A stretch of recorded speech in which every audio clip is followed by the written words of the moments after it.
Hey, it's Holly. For this video, I really wanted to film in a documentary style format. I have a lot to share and I really wanted to cover it in a fun way where I can kind of ask questions. I want to get into all of my art from the start to finish and where we are today. So grab a drink, get a blanket, and enjoy the film. Hi, my name is Holly. I make mushroom art with the brand Susrooms, and I kind of just want to talk about my art today. There's a lot of really great art pieces that I've made that I'm proud of, and there's some that I'm not. But my favorite piece to first create was Bubblegum. She was my favorite, and she still hasn't sold, so. Whenever looking at all of my art, I actually have quite a few favorites. So the very first painting that I actually ever made, I called Bubblegum. It's just like a little mushroom girl on a stump blowing bubblegum. And I thought it was super iconic, and it was my first piece that I've ever created.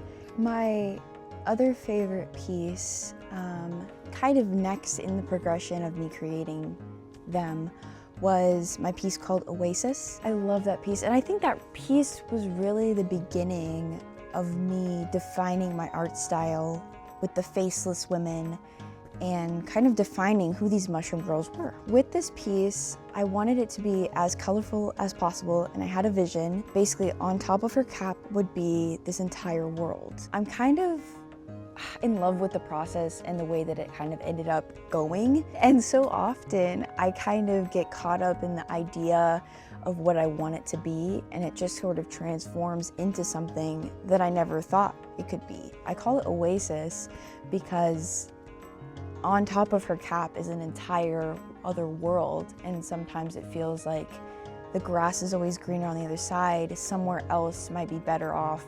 I wanted to kind of create like a perfect society on top of her cap. Another painting that I absolutely love, I call Scary Dog Privileges. And it's basically a mushroom girl walking a ginormous crow. I'm a big fan of this one because I really leaned into the sky, and I've never really done sky like that before. Sometimes I just kind of take off with it and I get an idea and it just like happens. And that's kind of what happened with this piece. Was I knew what I wanted it to be, didn't know what the background was going to be, and that just sort of happened at the very end, and it just happened really fast as well. The reason it's called Scary Dog Privileges is because whenever you're a woman walking at night, it's dangerous, and having a dog kind of gives you that privilege of feeling safe, and I kind of wanted to represent that with my mushroom girl walking a ginormous crow, because it's in like this magical world where anything is possible. And so her walking a ginormous crow kind of seemed like realistic in that world. When do I feel most motivated to paint? So that's kind of a funny question to me. I feel most motivated to paint when I have a vision of what I want to make. That could look like something that I think is gonna take this many hours or whatever. But what time of day? Usually it honestly just depends on my work schedule for that time, that season. It also looks like when I'm feeling most excited to paint. There was a season of my life where I was painting in the early mornings a lot. There's a bigger part of my life where I've painted in the evening. And then there's been parts of my life where I just paint in the middle of the day. It all just depends on where my work schedule is for that day, honestly. But I think the motivation really comes from excitement for the creation process. And so I usually get it done as fast as the motivation is. That could look like me being motivated to create like for an entire week, and I just go hard and I create the whole thing like very fast. It could look like over the course of a couple months. Sometimes I feel inspired, sometimes I don't. Usually I just get like sudden bursts of energy. I think that's just the ADHD, that's just the inspiration for me. I guess time of day doesn't really matter so much. It more so just matters that I have a vision, and whenever I'm motivated, it happens really fast. I wanted to create mushroom girls without faces to kind of represent femininity in a way. I feel like so often feminism is identified in a very like sexual way. And I didn't want to really bring that into my art. I wanted it to be more defining. I wanted the faceless beings to kind of make you look deeper at who they are, instead of so often what women are looked at now, which is sexual objects. I didn't want that for my art. I really wanted just kind of this beautiful dynamic of strength. And that's kind of what I grew into, was defining what my art style really was.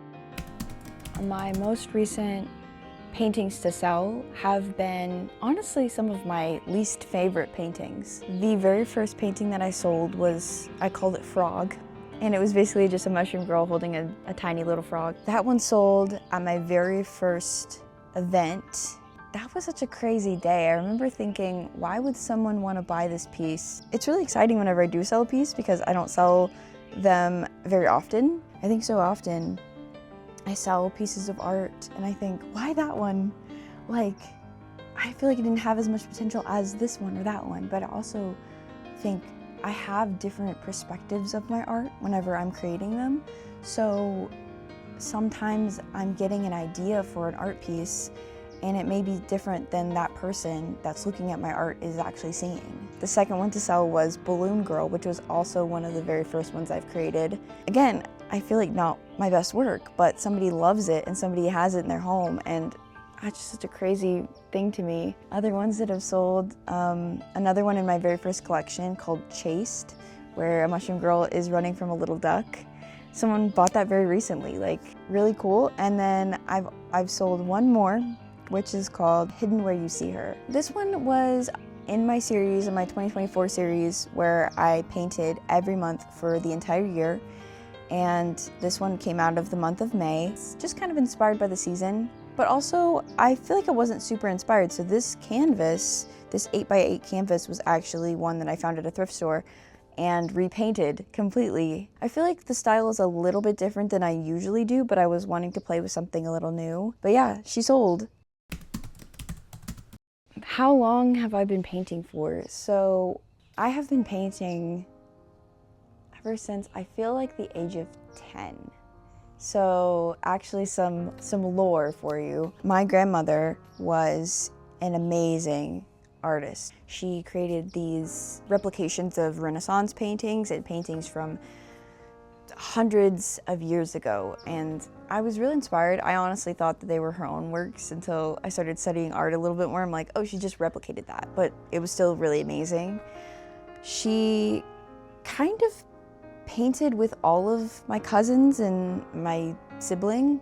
She kind of wanted to teach us all in a way. She is not with me anymore, but when I knew her, I remember just being fascinated by her art and her style, learning from her. And so I did a couple pieces with her over the years. So to answer your question, I've been painting for ever since I was 10 years old.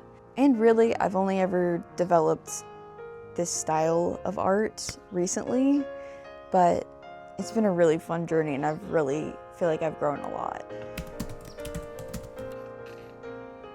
Which was my most inspired piece? So that one definitely has to be Beautiful Tomb.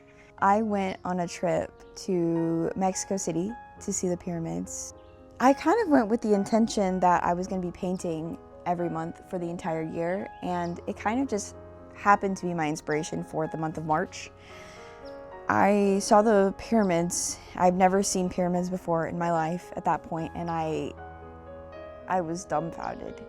And honestly, the history behind those types of pyramids was really interesting because the Aztecs found it, but they didn't know what civilization had been there before to create the pyramids, and so they kind of came up with their own idea.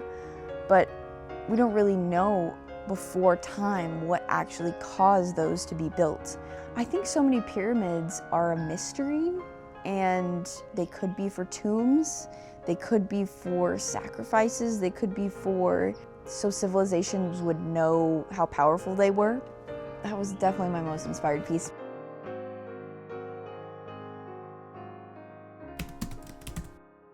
I think Susrooms was born out of a need to be creative. but it's turned into something that I love so much. It keeps me being creative. It keeps me inventing ideas. My dad has always been an entrepreneur at heart and in real life, and I think I've definitely gotten those genes because I'm constantly trying to be better and I'm trying new things all the time. It's been so fun to kind of create my own thing and be my own person. I feel like throughout this journey I've learned so much about myself and I've grown so much as a person that I don't know where I would be without it. Thank you for watching. This is the most fun thing that I do. Thank you.